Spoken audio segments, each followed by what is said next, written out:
Hello and welcome back to Brentford Fan TV. I'm Ben. And I'm Freddie, and this is our reaction to the away win against Bournemouth. And so, we always beat Bournemouth, it seems, Ben. Yeah. That is I think they haven't beaten us since 2014. And we have played them. Yeah, we've played them quite a lot over the years in the Premier League, Championship, League One, because they've had a similar rise to us. And so, what are your thoughts on the game, Ben? Well, I thought it was a great win, well-needed win, and solid performance from all the team. We had some good chances.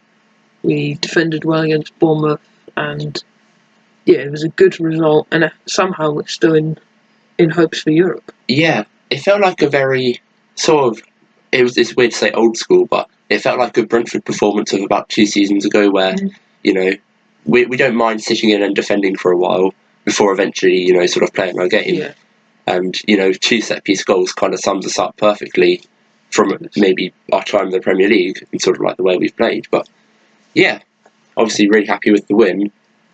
And shall we just get in with sort of the events of the game? Yeah. So, start of the game, Bournemouth, they were the better team.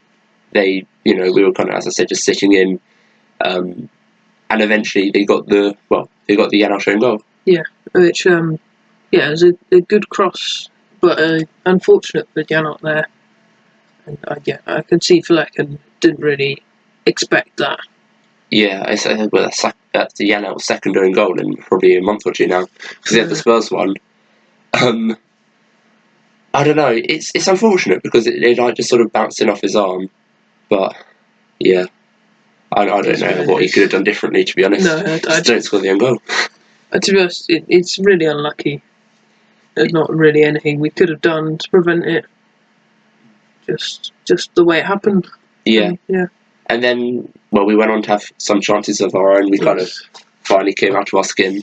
And, plenty of good chances. Probably could have scored a few in a sort of 10-minute period. A really good one from Schade in the 6-yard box. Unfortunately, just put wide. But after a string of chances. But we got the goal from the corner. Yeah. And Bournemouth to Wissa, they've linked up again. And I'm sure if we did some research, we could find some stats about, players linking up.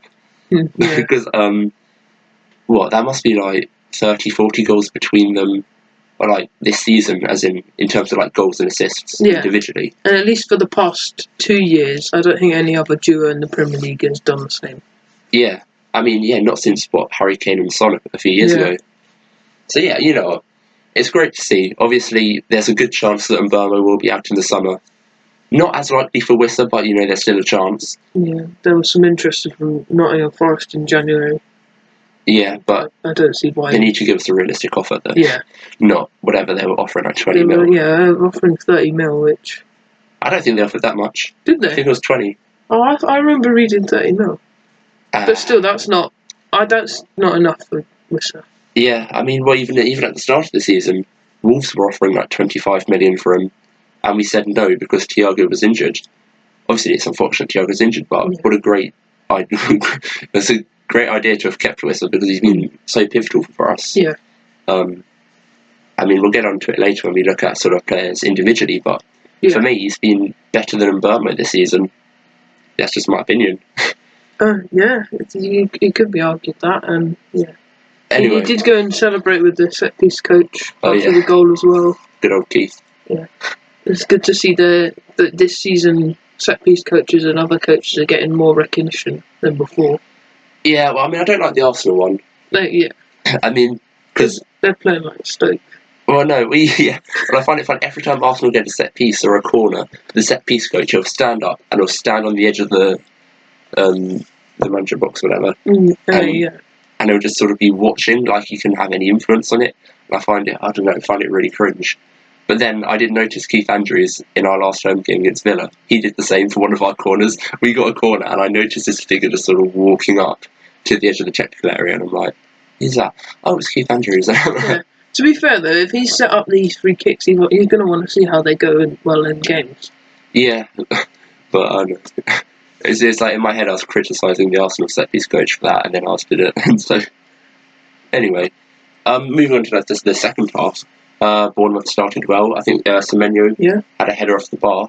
Yeah, very early in the half, and it was quite shocking at the time. I was thinking, that's going in. and then it just bounced back, and luckily no one was there to score from that. But then eventually we went on. Norgard got the goal. Would you say it's not lucky, but it's slightly fortunate, the goal?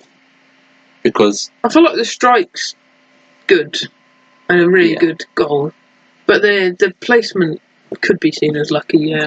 Well, no, you can't, as a defensive team, you can't let a long throw in bounce. That's how have you let that happen? Yeah. Obviously, our players are sort of blocking off their players, or like creating the space, and so obviously we're trying to stop the Bournemouth players defending it. But for defensively, it's terrible because how are you letting the ball bounce? That's like there being a long ball over the top, and your centre back, instead of heading it away, they let it bounce, and then the striker runs in and scores. Yeah. You could also talk about their Bournemouth defending on the Wissa goal as well. Kepa really goes out to claim it, gets nowhere near, and just leaves an open net. Which, it still takes skill to have that good aim with the header, but it's just it was made that much easier. I think. You could look at both of their goals really, and there's defensive errors involved, and I don't know. When it comes to Brentford and like sort of Brentford-related opinions, I'm very pessimistic. It's just sort of the way I am. But I feel like for Brentford to get wins in the Premier League this season, it's felt like we've had to get quite lucky. That's especially away from home. Like, I don't know, Crystal Palace, we were lucky with the retake. This game, we were sort of a bit lucky with their defensive errors. And there's other scenarios in other games, like first game of the season against Palace. But I do feel like that's luck we've not had in other seasons. Yeah, I mean, previous years. You could say we've been very unlucky with like the amount of late goals we've conceded this season. But I don't know. I feel like sometimes it just takes a bit of luck for Brentford to get a win in the Premier League these days. Yeah, but anyway. Yeah, especially as we haven't. It shows because we haven't won anything at home since Newcastle, which. It's a long way away. Yeah, Jesus, months ago. But and then sort of the final chance of the game really was the Brooks chance. And in reality, we're a bit lucky again. If he puts it either side of Flecken, it's a goal because it's close range. Flecken's just lucky it went straight at him. Yeah, but also he did really well. He stopped it almost just on the line. Yeah. If you haven't... He did well to push it forward and stop it going over the line. Yeah. But, you know what? It's the game. Could say we got a bit lucky. But, I mean, it was interesting enough. I was watching some Bournemouth fans sort of reacting to the game. And lots of them said, Brentford set up well. They played better than us and we never looked like scoring. We being Bournemouth, in that, from their point of view. And sort of, I sort of disagreed with that. I was like, they had way more chances than us. We sort of scored our only chances. But I guess we defended well enough to the point where that they felt like they didn't really have many chances, which is credit to us. Yeah, and like speaking of the defenders, I feel like Collins and Pinnock worked really well again, back like their old partnership before Pinnock got injured. Yeah, I mean we know how good Collins is. But I thought Pinnock had a good game. He's had a few dodgy ones, but that game suited him, sort of just heading the ball away, sort of defending crosses, getting blocks in. So it really suited him. But other players who. Well, the main man who really stood out that game was obviously Norgard. Yes. It's a proper captain's performance. And what I thought was interesting, what I quite liked is that's our 50th Premier League win. Wow, yeah. He got the winner in that, and he got the winner in our first Premier League win. And so... Sort of come full circle. Yeah. He got the second goal in both games, and so... I don't know. It's full circle, and, his contract does run out in the summer, but he did say in his Sky interview that it's looking good. Yeah, he says the extension ideas and everything is looking hopeful. So that's positive news for all the fans that have been worried about this. Yeah. And it's going to mean we're going to have our captain back. Mm. Well, not back, but... With us. Yeah, we'll still have our captain next season. Yeah, I mean, it's a bit like Mo Salah in terms of he's running out, his contract's running out, but he's good enough. He's getting older, but he's not dropping off in performance at all. And so it's like, give him a contract if you can. it's same for Norgard. He's getting older, but his performances are not dropping off, and so give him the contract. Unless he does a Pinnock and has a bit of a fall off. But Pinnock, I feel like he's on the rise again. Yeah. Recently, his performances have been better. He's had poor. He's a bit of a mixed bag right now for me. Pinnock. But I feel like there's a slow, gradual improvement. You're just a bit of a Pinnock fan. Well, yeah, he's a great defender, and he's been great for us ever since we're in the Championship. Yeah. Oh, yeah. He's been great for us, and he came from non-league as well. Yeah. But yeah, I thought I'd quite like to mention Konak as well. Yes. You know, I think that's his first sort of sub appearance for us in like since the start of the season. Like I remember he got subbed on against Bournemouth actually in the home leg, and in the home fixture, and I think he nearly scored in the last minute. But he's not really come on as a sub in so long. It's like always been Magoma, obviously the Yarmo. But in that, say, 5-month like time out, he looked so much better now, I thought. He played really well when he came on. He didn't seem like he was a youth player at all. He seemed like he wanted to be there, he was level headed, he did all that he needed to. You know? Yeah, I thought he did really well. Other players that I'd like to talk about, the attack, you know, I mean, we talk about them every week, Wissa and Burma Sharda. Yeah. And I think I said it earlier, for me, Wissa's been better than Burma this season. And the reason I say that is because they both chip in with a lot of goals, but, you know, Wissa, he helps the team more. You know, he drops deep every game. He helps with the build-up. He'll, like, you know, he'll be like that extra midfielder, and then he'll go on and finish it if the ball comes back to him in the box. Whereas in Burma, it's like, obviously it's harder to be a winger. You know, you're sort of creating your own chances, whereas the attacker, sometimes you're creating your own, sometimes they're being set up for you. So obviously it's easier for Wissa, you could argue.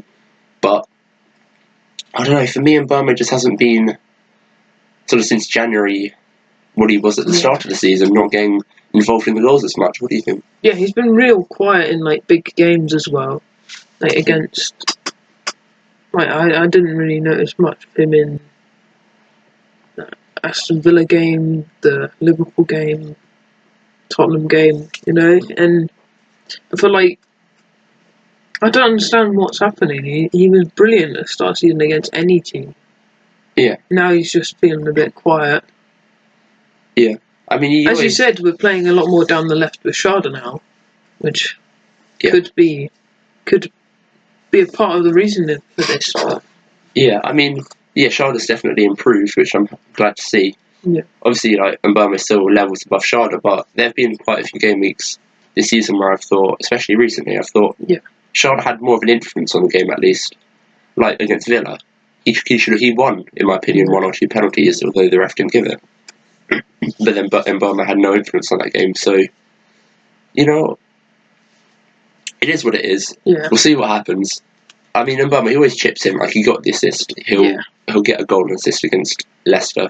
He'll always keep chipping in. But, you know, he's not quite what he was at the start of the season. That's just what I thought, to be honest. Yeah, I thought the same. He'd been a bit quiet, as you said, since January. Yeah. That's what I've observed. Yeah. As I said earlier, I was watching some Bournemouth fan reactions to the game, and I said, you know, they thought we did all right, we set up well. But what I find interesting is that they complained about time wasting from us from pretty much the first minute, and they're not the first set of fans I've seen to do this. But it's funny because, like, when you watch your own team, you never think that you're time wasting, but then say you're watching another team, you always think, oh, they're time wasting so much. But I do understand where they're coming from. Like, for example, let's say on the left wing we've got a throw-in. Sharda's got to run all the way across the pitch. He'll jog there for 20 seconds, and then he'll pretend to go short for another 10 seconds, and then eventually we'll go long. And it's like it's most part of a minute until we finally take the throw-in. Drying the ball. Yeah, exactly. There's like so much that goes on, and then, you know, I remember when watching the game, we were going down for a lot of fouls, especially in the second half. But they were all fouls. like the Bournemouth fans were getting frustrated, but they were all fouls. Like the Semenyo one, I think Semenyo, like he elbowed KLP in the face. Like, yeah, really, it is. You know, it is a foul, but you know they probably felt a bit harsh done by. But yeah, but I will give it to them. They said they thought the away support was good, and they were sort of saying that their home atmosphere was a bit dead. when you're pushing for Europe as well. Which I feel like it can be similar for us as well. The way sport can be good, sometimes the home atmosphere isn't as good as it should be or has been. Yeah, the home atmosphere doesn't feel as loud as the away atmosphere does. I remember at the West Ham away game, all I could hear was our fans chanting the entire game. Yeah. But then at home, it's just like it's not the same consistency. Yeah, I mean, then again, at West Ham, you'll be lucky if you hear the home fans sing at West Ham. Yeah, I heard them once, and that was. Did they say Irons? They said Irons once, I'm going to guess. Well, no, they just cheered after they got a corner once. So it was the most exciting thing they did all game. Yeah. Anyway, we're not here to talk about West Ham. Yeah, we're not. But yeah, let's talk about some Brentford injuries, I reckon. Yeah, surprisingly, after just being back, Matthias Jensen wasn't even on the bench last game. Oh, yes. So frustrating. It's just, when can we have any player return injury-free? Yeah, I find it funny. It feels like for the last 2 seasons, obviously, we've had so many injuries. Yeah. But, you can almost make categories. You've got, your long-term players out who are just always out. Your Hickey, your Rico Henry, your Igor Thiago. Josh Da Silva. Your Josh Da Silva. There's always, those 4 or 5 players that are just constantly out. Then you get players like, say, Mbamo, who all, in that time period, he'll have, a long-term injury. But either side, he's fine. Yeah. He was out for half of last season. Then you have your players like Jensen, who they're back for 2 games, then they're injured for 3 weeks, back for 2 games, injured for 3 weeks.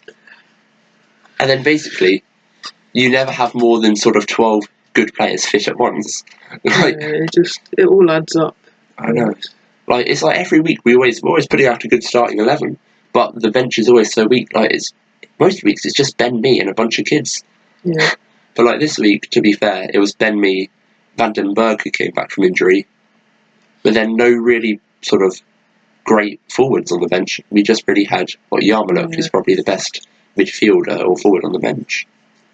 Yeah, but we actually have some positive injury news to talk about. Yeah. So I mentioned in a previous video, Aaron Hickey has, in February, even played a B-team game, and he's closer to being in the team. He's back in training. Rico Henry apparently has played a half behind closed doors. Yeah. But he's looking likely to be back, and because we got this international break, we've got a little bit more time for injuries to come through. Yeah. I mean, it's really frustrating. I never like international breaks, but what's even more annoying is the first week back from the international break is FA Cup, and we're out of that, and so we've got 2 weeks off. So, boring 2 weeks of no Brentford. But, as we said, it gives time for, players to come back. I reckon with Hickey, because, he played a game behind closed doors a month or 2 ago, but he's either got re-injured and they've not told us, or they're just really taking their time with it because he's been out for so long, and they're probably maybe we rushed Rico Henry back too soon, and he got injured straight away again. But yeah, also Igor Thiago, I'm not too sure on the validity of this, but I saw someone say he could be back after the international break. So, you never know. Fingers crossed. Fingers crossed. It's actually true. And also, I felt we played so well in that Newcastle game where he did start, and that was our last home win. So, if we can get some players back from injury before the end of the season, it would be great. Yeah. It would be great. It would mean... I'm not going to get ahead of myself, but it would mean pushing for Europe would be a little bit easier. Oh, yeah. We haven't even talked about that, the Europe charge. I mean, I'm sure everyone's seen the thing where it's 11 teams from England can qualify for Europe if this happens. But that requires Tottenham or Man United winning the Europa League and then finishing above 10th. Yeah, which isn't happening. It'd also mean Aston Villa winning the Champions League. Probably won't happen. And this is the most likely of the 3 that I've mentioned, but it would mean Chelsea winning the Conference League. Yeah. But, but then again, it's still possible for, say, 9th or 10th place to get Europe. Yeah. I reckon... If one of those things happens... Because also, we've already got Newcastle winning the Carabao Cup. Yeah. Which does that get them Conference League or Europa League, I think. Gets them Europa League. So if they finish fifth or sixth, so they've already got Europa League. If they finish inside the Champions League place, then it gives us an extra place. I don't remember. I can't remember. Oh no, I thought it was if they finish in a Europa League spot, then the other Europa League would go to probably. 7th. Yeah. Then Conference League 8th. You're probably right. It's just, but then again, not everything has to happen. Ninth place could still easily get Europe, and we could easily get 9th place. Albeit we'd have to put a really good run of results together, and we are playing the teams above us like Brighton, Newcastle, Fulham, Chelsea. And it's one thing in our favour. So if we win any of those games, we guarantee that one of those teams is dropping points that week. I mean, I'd rather have an easy run of fixtures and just win those games, because I feel like for the last 2 seasons, we've always had easy fixtures at the end of the season and sort of put on a good run. Whereas this season, we're going to want to put on a good run like we have done in previous seasons. Yeah. But we're playing very good teams. Yes, we are. I've got United, it's probably an easy game, United, Arsenal, Chelsea, Newcastle, Fulham, Brighton, and then maybe Southampton, Wolves. Yeah, we've got Wolves last. It's not an easy running. Not an easy running. But you know what? Yeah. It's possible. It's possible, but I'm not going to get ahead of myself. Yeah. I think where we are at now, mid-table, is, as Thomas Frank said before, a good finish. I think, I'll be happy with it. Yeah. And I think that's all there really is to say for this video. Yeah, there is. Thank you guys for watching. Yes. And